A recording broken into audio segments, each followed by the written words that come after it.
The State Department of Agriculture will announce a new weapon in the war against feral hogs. Texas has thrown everything it has at its wild hogs. Helicopters at dawn, thermal scopes at midnight, dogs, bounties, poison, cages by the thousand, and 2.6 million pigs. Later, the hogs are still winning.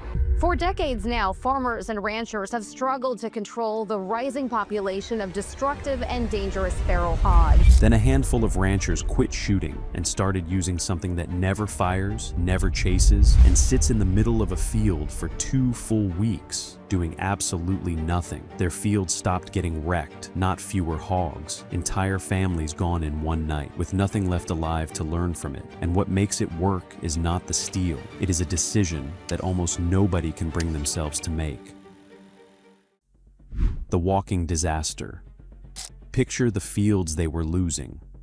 Ground that was a corn crop 12 hours earlier, churned into long, ragged strips. The irrigation ditch caved in on itself. Wallows the size of bathtubs where the soil was wettest. Not weather, not machinery.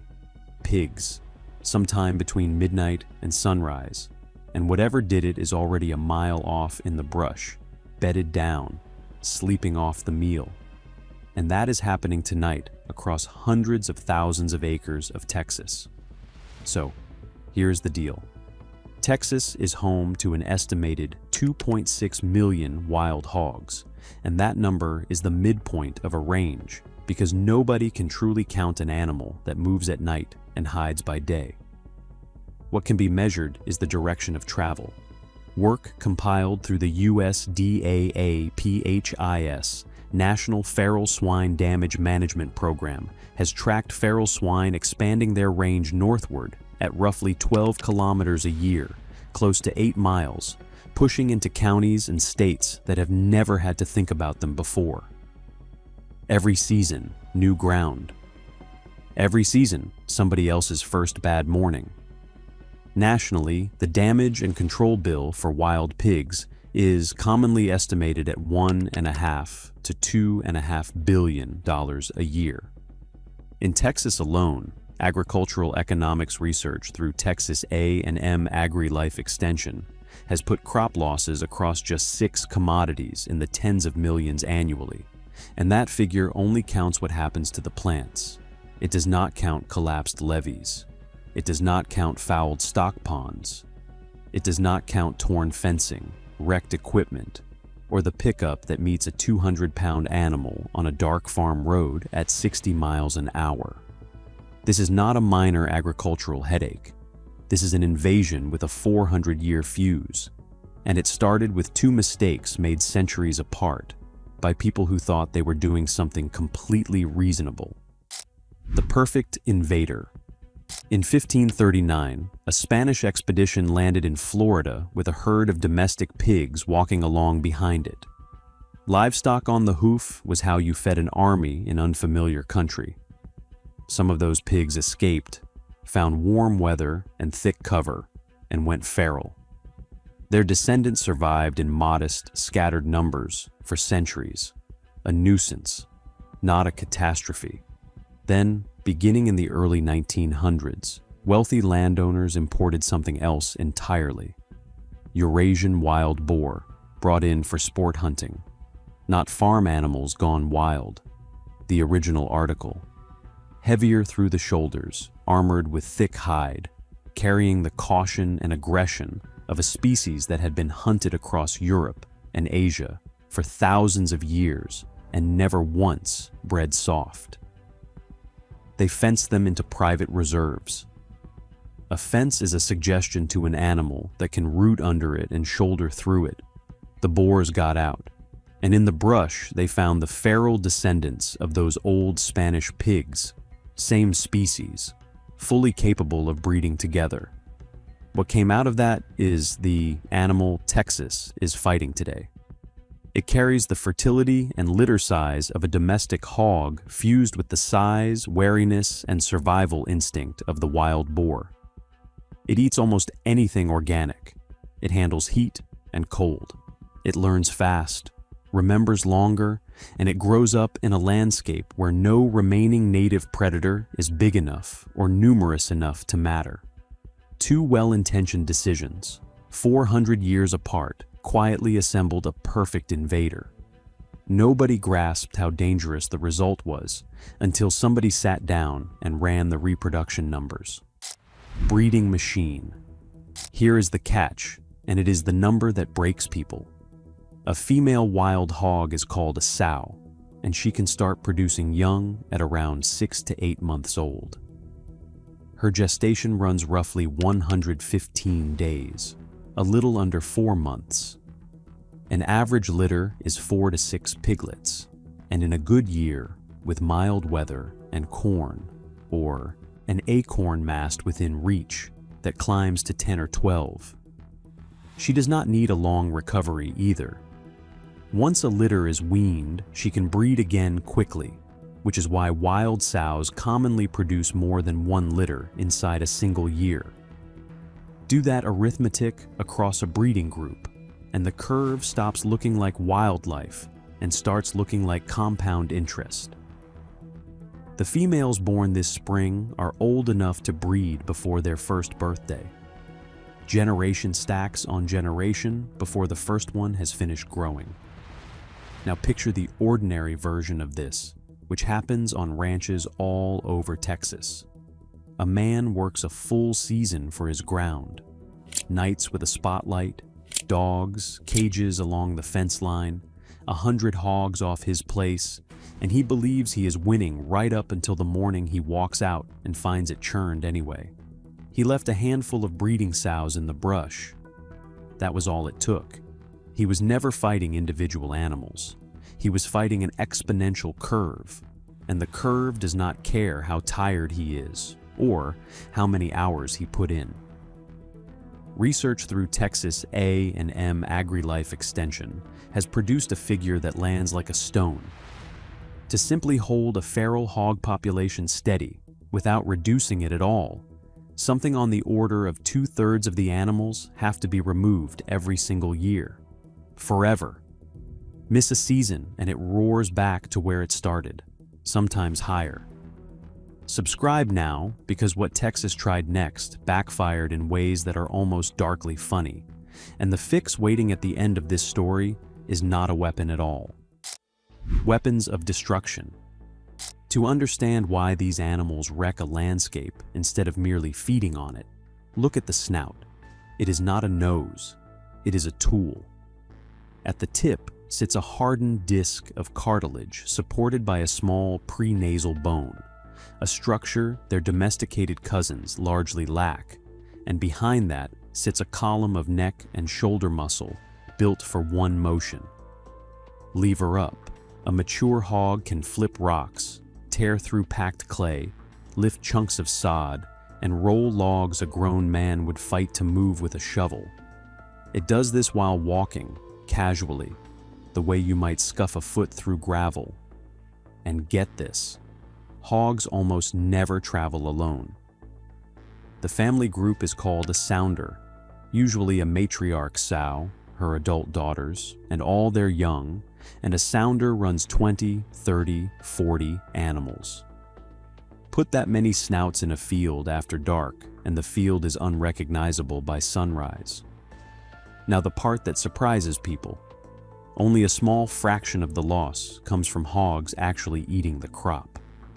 The overwhelming majority comes from everything else they do while they are in there. Rooting the seedbed, trampling standing rows, wallowing in the wet spots until the soil structure is destroyed, working the banks of irrigation channels until the sides slump and the water goes where it should not go. They are not eating the farm. They are dismantling it on the way to the grubs underneath. The crop is collateral damage, and so is the ditch, and so is the levee, and so is every hour of work that went into the ground before they showed up. Which is why the arithmetic never feels fair. 20 animals do not eat 20 animals worth of corn. 20 animals destroy a field. So Texas did the obvious thing. Texas tried to kill its way out.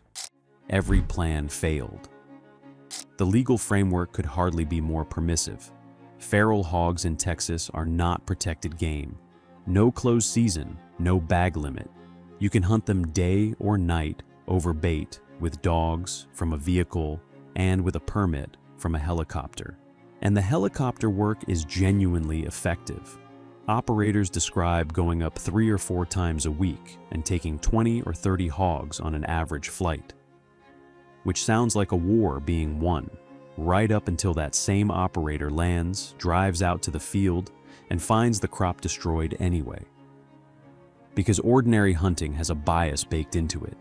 Hunters want the trophy.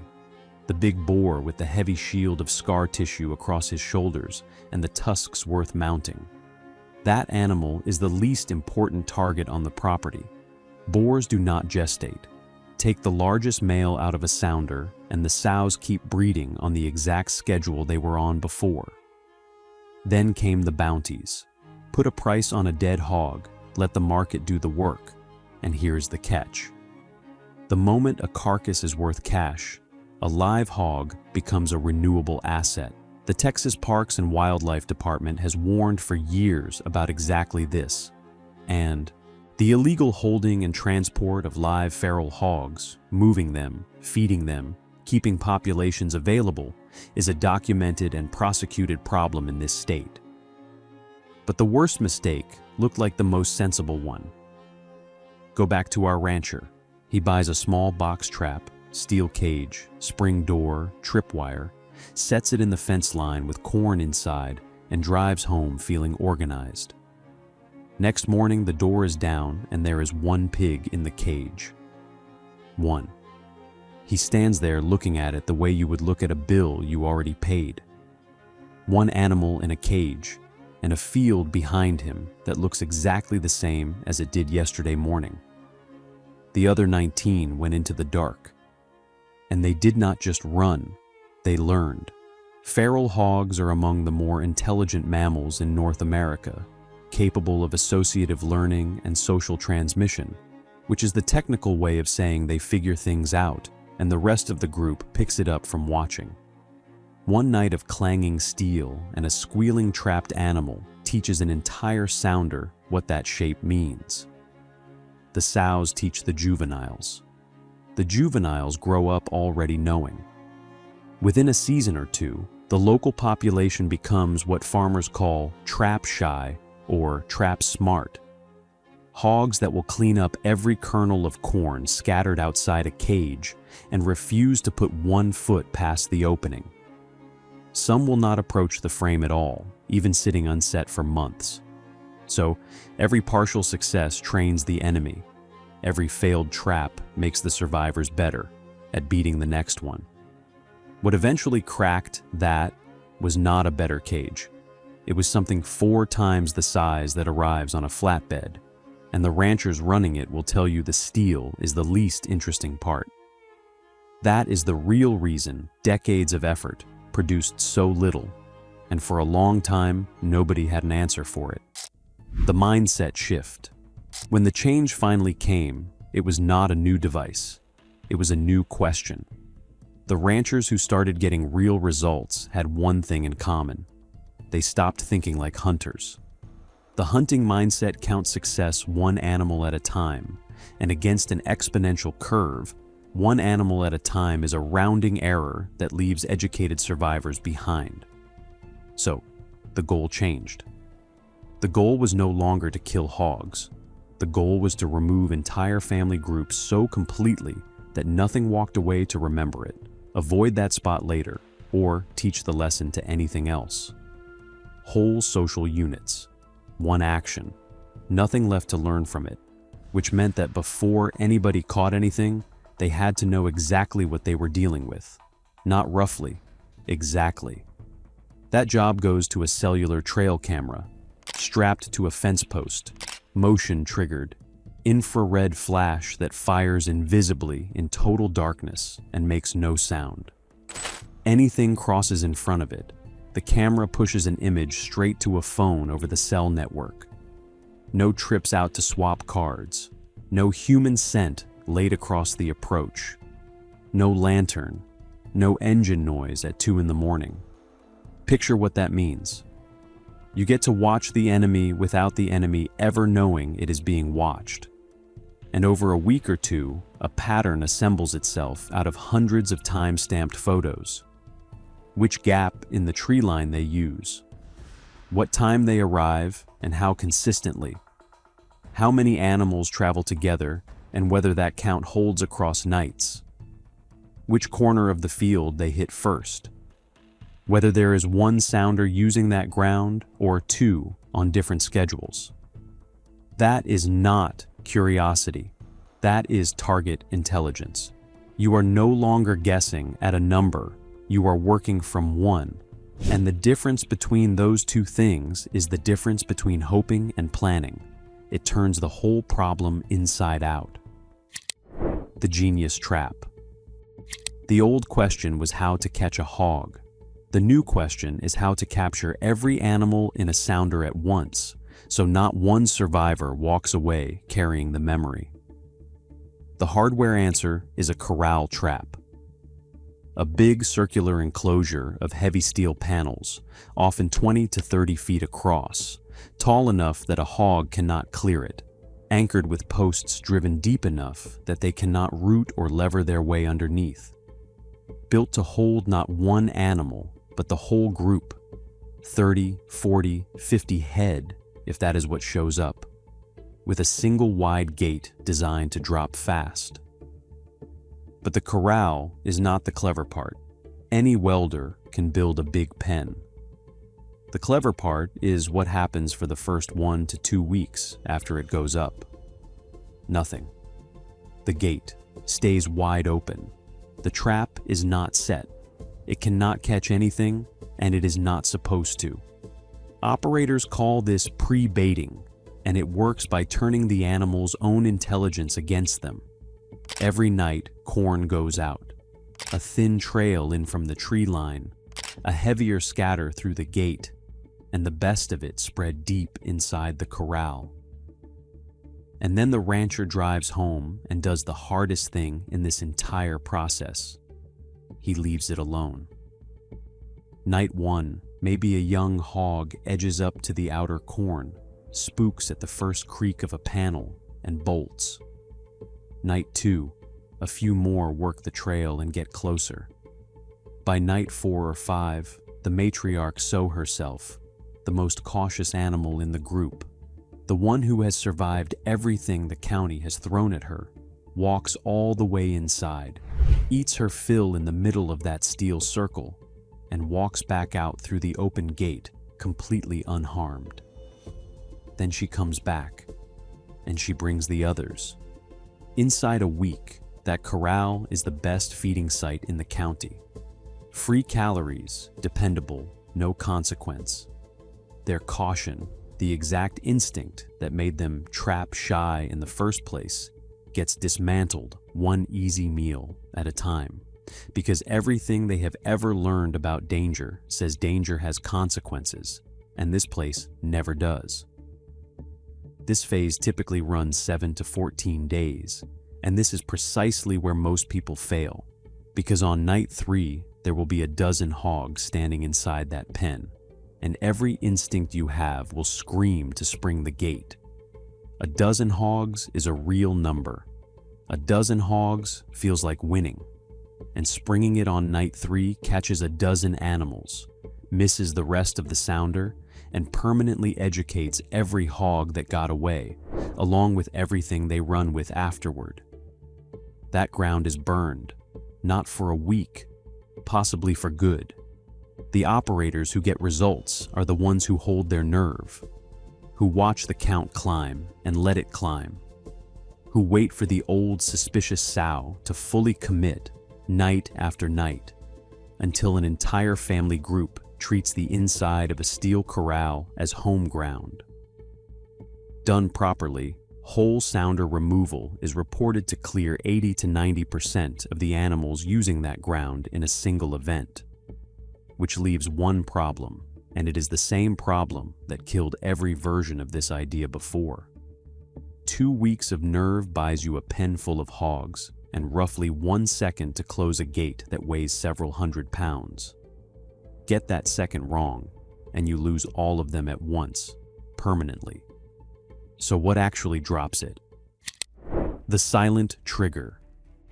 For decades, the answer was mechanical. A tripwire, a rooter stick, a pressure plate.